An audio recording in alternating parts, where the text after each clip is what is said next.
Hello, bale ang mangyayari, di ba, enroll ka ulit. Tapos may mga gagawin ka dyan, mga additional activities. Tapos yung mga bagay na hindi mo nagawa nung nakaraan, yun, papagawa sa'yo yun. Yung halimbawa ay may mga mabababa kang score last time, yan, papagawa ulit sa'yo yun. Pero yung buong session, hindi naman hindi ko na, ako sa akin, hindi ko na nire-require. Dahil, syempre, kompleto naman na-comply naman na yung halimbawa, mayroon kang isang competency, halimbawa write, pagsulat ng pangungusap, halimbawa lang pagsulat ng pangungusap gamit ang bla bla bla, mga gano'n, no.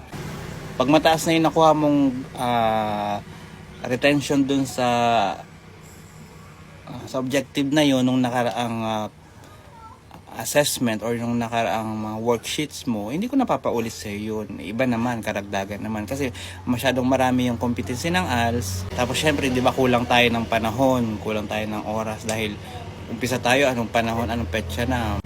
Umpisa tayo, di ba, mga June, July na, ganun.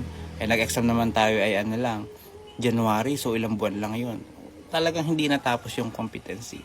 So, mangyayari ay papagawa sa iyo yung mga hindi mo nagawa last time and then hintay ka ng exam. Pero yung pagpasok mo nung pero yung papaulit sa lahat nung yung ginawa nyo, hindi na gano'n, iba naman ganun. So ayun lang.